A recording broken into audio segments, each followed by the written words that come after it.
We are currently at a nice little lookout, and it's about 2.2 kilometers upwards, and this is the trail that actually leads out to Landslide Lake. In itself is something that's more popular for people that like to go backpacking, and in David Thompson Country it doesn't really require a reservation.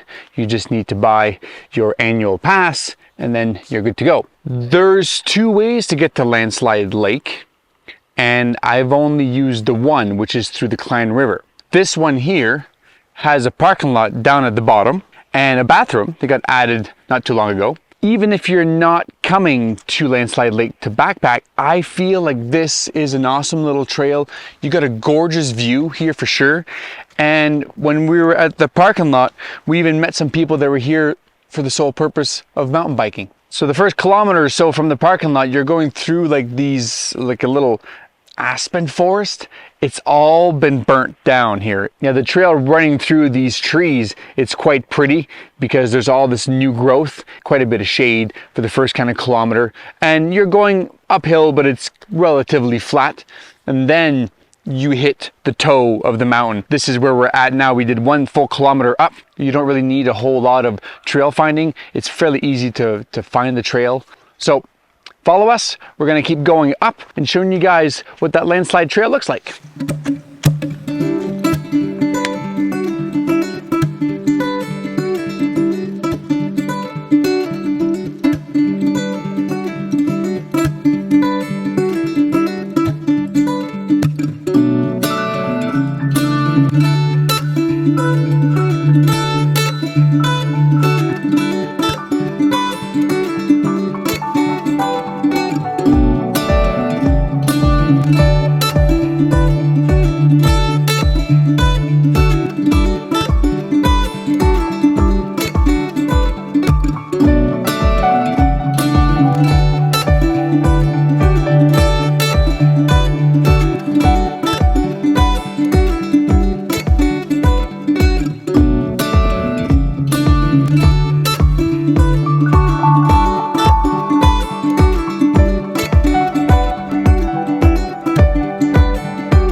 Kind of the top, meaning that we can see the pass that's in behind me here.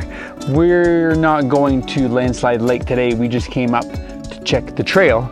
Relatively easy path per se, because you don't need to really step over much deadfall. There's no boulders. The trails are well defined, and the trail kind of veers in behind me right here, and it keeps going down to this little creek. You can see it go up kind of like that white scree pile, and then on the top it looks like it's close, but there's another like kilometer and a bit, and you go around that scree pile and then you come back down to Landslide Lake. But it's quite a bit of elevation gain for a backpacking trip, because here we stopped here at the 3.8 kilometer mark, 660 meters of elevation gain, so quite steep. But I'm surprised that this is not a more popular trail for a day hike. Just that ridge that's in front of us here, you could easily get to the top of that and do like a loop and come all the way back down. And that ridge, when it reaches kind of like the bottom, it's pretty much where the other trail meets up. So if you're not coming to backpack, I would strongly suggest people come and check this trail out, because it's relatively easy for trail, and if you can handle the actual elevation gain, then you'll be good. Well, this is the pass leading up to Landslide Lake, here in the heart of David Thompson Country. And I'm Tremblay, and these are my adventures. Peace out.